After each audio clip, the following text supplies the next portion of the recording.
wale watu walikuwa kimwambia tuombee kwanza, tutakuambia baadaye. Ndipo alipowaombea, akishaombea shida zao zilikwisha, na wakitoka pale waliambizana mmoja baada ya mwingine, na ndipo wenye shida mbalimbali na matatizo walianza kumwendea wengi, na kisha wakawa maelfu na maelfu ya watu. Father, kazi ilipokuwa kubwa sana, alimuomba Mungu apatie wasaidizi wa kumsaidia kuombea watu. Alikuwa anaombea makanisani na nchi nzima na majimbo yote Tanzania aliyatembelea. Na alikuwa akitoa huduma, pengine maaskofu walikuwa wanakaa naye, anaombea wagonjwa, huku anabariki na waliongoza misa. Kazi yake ilitambulika mpaka mnamo mwaka 1993 Papa Yohane Paulo wa pili alimtunikia nishani ya utumishi uliotukuka inayoitwa Benevolenti. Hiyo alitunikiwa kutambua mchango wake. Na kosa kubwa, kwa mfano Dar es Salaam alikuwa tunatengwa, ni kwamba wana maombi walikuwa wanaingia makanisani. Mtumishi wa Mungu aliwaambia marufuku kupokea ekaristi takatifu huku umesimama na kwenye mikono.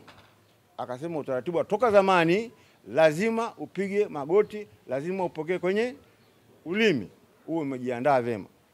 Jambo hili liwaudhi baadhi ya watu, na mpaka leo ni mjadala katika kanisa. Ukifungua YouTube wale unaosoma utaona kuna makardinali wawili ambao wamesimama kidete sana, Robert Sara na mwenzake Francis Arinze, wanasema hapana, pigeni magoti, pokeeni kwenye ulimi, huo ndio utaratibu.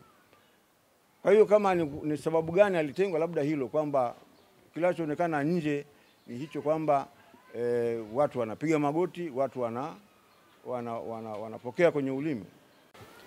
Saa 2:30 mpaka saa 2:45 kutakuwa na neno fupi la ukaribisho kwa wageni wote, waombolezaji, Watanzania wote kwa ujumla watakaofika siku ya kesho, kutoka kwa kiongozi mkuu wa huduma za maombezi, mama mtendakazi Sister Eledina Ntandu.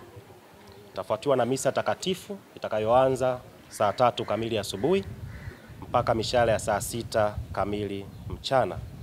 Na mara baada ya misa tutapata kusikia wasifu wa baba mtumishi wa Mungu, salamu za lambilambi kutoka kwa watu mbalimbali, wakiwepo wawakilishi wa taasisi, viongozi wa dini na viongozi wa serikali ambao watakuwepo.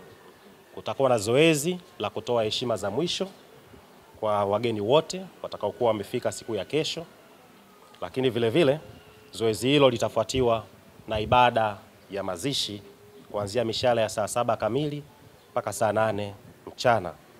Baada ya mazishi, tukiwa eneo la kaburi, tutapokea neno la shukrani kutoka kwa wanafamilia wa baba mtumishi wa Mungu, picha za kumbukumbu, chakula cha jioni, na hatimaye ratiba ya makala maalum ya kumbukumbu ya baba mtumishi wa Mungu, pamoja na mada ambazo zitaandaliwa kuweza kujadili maisha yake na namna bora ya kumuenzi.